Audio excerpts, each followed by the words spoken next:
They actually did it, guys. The Shichibukai system is over. What's up, YouTubers of the world? MegaGeekMixer here to give you my review on the next chapter of One Piece, Chapter 956. Big news or big wave, whichever way you want to put it. All you can say is big news. I mean, I read through that whole chapter, and after getting the conclusion of it, all I could be was like, no way, my head's exploding. Just everything going crazy here. All the big news we got here, but the biggest one of them all was the Shichibukai system has been terminated. That means one of the three great powers is no longer one of the three great powers. It's now, I guess you could say, two of the great powers, that being the Marines and what was that other one? Oh yeah, the Yonko. Sorry, I just had to get my memory back on that. But that makes you gotta wonder, with the Shichibukai system now over with, what will that do to the world in general? Most people, half of people in the world are happy the Shichibukai system is gone, while others are wondering what will that do to the three great powers that balanced out the world. Well, one thing's for certain, the Shichibukai system doesn't seem to bother the warlords themselves who were part of the system during that time. That being Bo Hancock, Buggy, Mihawk, Weaver, and oh yeah, Kuma. Now Kuma is a very interesting subject in that matter. What are they going to do with him, since he's already pretty much an obedient slave or something? And I'm going to go into his relation with the revolutionaries, because there's big news on that here, but right now I'm just going through these warlords. Now, with the warlord system now done with, all thanks to what happened in Dressrosa and Alabasta, the Marines are now going to the location of where all the warlords that are actively warlords are now. And well, first off, for Mihawk, he don't have a problem with it. He's actually excited to be getting chased around. Mike, and no surprise there, and let's face it, a guy who can go toe-to-toe with a Yonko, I'm pretty sure he's not afraid to be going toe-to-toe with some of these Marines. But that's not to say I'm pretty sure that they got some Marines there that can go toe-to-toe with them too. But in the end, can they do what Mihawk does? I mean, seriously, a huge slash that he can make, and not only how he slashed that iceberg tidal wave back in the war. Yeah, and then yeah, Buggy. We all know Buggy. He's gonna pretend he's gonna lead the charge, but then sneak away. But let's face it, even though I'm going through all these guys, you guys gotta admit, we all have to admit that they're gonna be fine. They'll get away freely right there.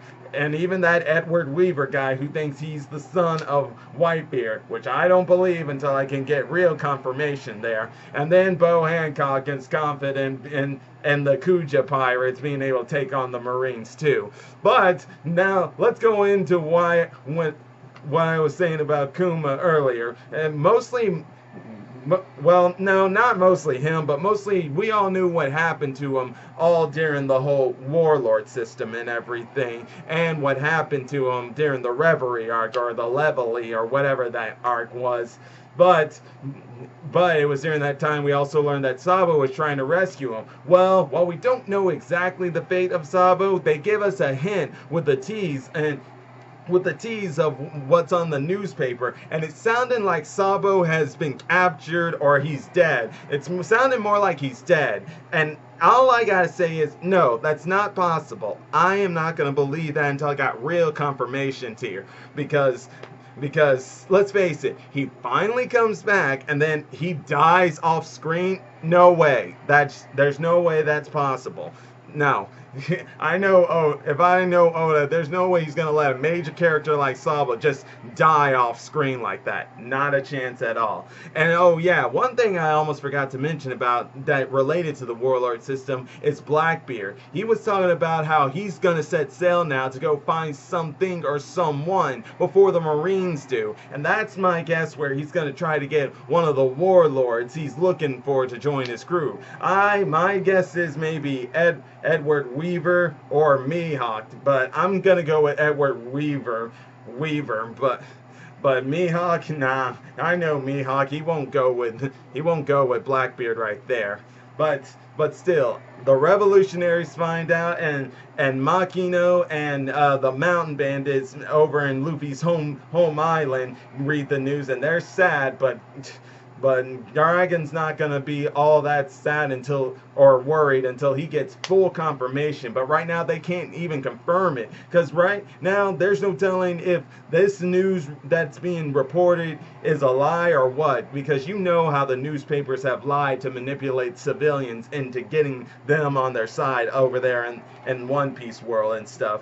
Now, this is where, actually, speaking of which, you guys remember Newspaper Morgan, who we met back in Whole Cake Island? Well, it shows here that, yeah, that you do not mess with this guy, because a government official had come over to tell him to print a false report, but he refused, showing that, yes, he will sometimes print false reports made by the government, but at the same time, sometimes he won't, because even though if he may have, the governments may be somewhat his employers and he's supposed to do what he says, he's still a journalist at heart, and he'll know when to report what's the news that he thinks should be reported as lies or news that should be reported as true, because one of the governments tried to threaten him not to report the truth, but nope, do not underestimate this Morgan guy. And as a matter of fact, well, I already know that this guy's got to be a zone user off the bat, and I don't think we are all surprised, especially how he beat up that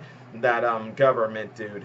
But the one thing out of all this, though, that really intrigued my interest here was at the beginning of the chapter, where Garp was talking with the people on Fishman Island, Neptune and Shirahoshi, and talking about how as they left, something happened to the Alabasta Kingdom. And there are two things I can guess there. It has to do with Cobra, with what he said he would do, and confronting the government about something that obviously wasn't a good idea to confront about, but he would still do it.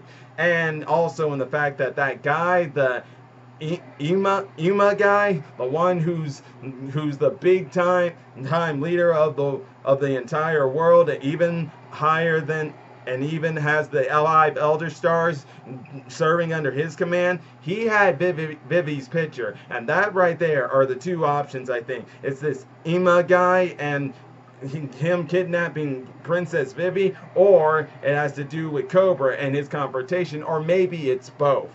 So this is definitely getting interesting. Oh yes, and another one I almost forgot to mention was something we learned here that I'm sure none of us are surprised about, and that is X Drake. He was publicly, he is known as a pirate who left the Marines, but that is all just a false report. He is still working for the Marines. He works for a secret unit known as Sword, and he's working undercover in Wano country to give the Marines and world government updates. But it seems like now the Marines and world government are may be on the same side, but that doesn't mean they always work in cohesive unit, because as we learned from X Drake as he was given the report to Kobe, is that CP0 is there, showing that while Wano country is not supposed to be affiliated with the world government, somehow they're still being affiliated with the world government, even though Wano country is a pirate ruling island.